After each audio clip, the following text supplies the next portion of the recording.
Gandhi contributed to the Indian independence movement by leading boycotts, protesting, and fasting. Before looking at Gandhi's effect, we first need to learn what the Indian independence movement was.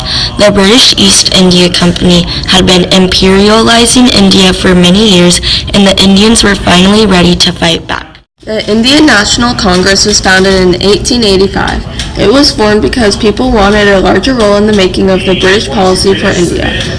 This political group was not actively making progress until Gandhi became the leader in 1921. Since the Indian National Congress was mainly Hindus, the Muslim community formed the Muslim League in 1906. They also asked the British for laws that would favor the people they represented.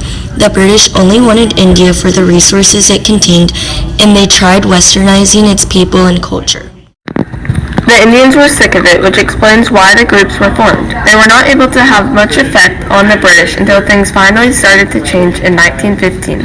Instead of continuing his non-violent opposition in South Africa, Gandhi returned to India. He was able to connect with the Indians by sharing his ways of reacting to the British with civil disobedience. This is when the Indian independence movement really started. However, Gandhi wasn't able to stop everything.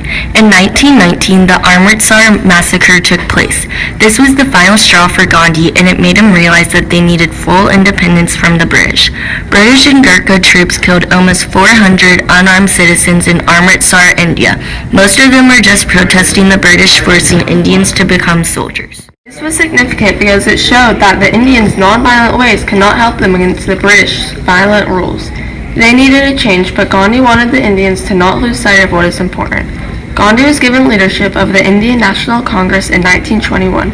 He had big plans, but all included nonviolent protest. One of his first acts as the leader was starting the homespun movement. Gandhi believed that to achieve self-rule, they must learn how to be responsible by themselves. Instead of relying on the British for clothes, they started spinning their own clothes from home, which made them stop relying on the British. Some of Gandhi's followers took it so far to even burn the clothing from the British, taking it past a simple boycott.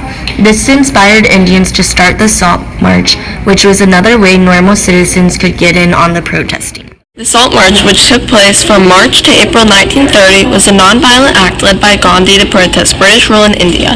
They were protesting the salt tax, which required Indians to only buy the salt from British for an expensive price. During the march, they defied British law by making salt from the ocean. As the march went on, the amount of people continued to grow. This march lasted close to 250 miles.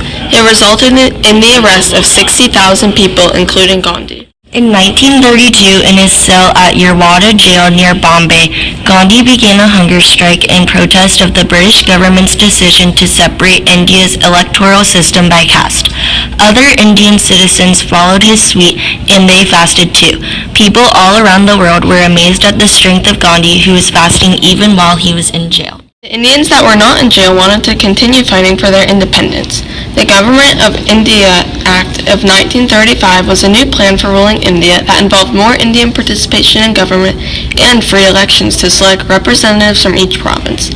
In 1937, the first elections took place. These elections were always separated into two different sides based on religions.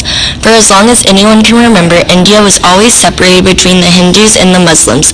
Muhammad Ali Jinnah wrote a statement that demanded that India be separated into two states, one for Hindus and one for Muslims in 1940 as the leader of the Muslim League. This was a result of never-ending conflict between the sides, which sometimes included violence. The Muslims and the Hindus could only agree on one thing. They wanted to be away from India. The Quit India movement demanded immediate independence for India.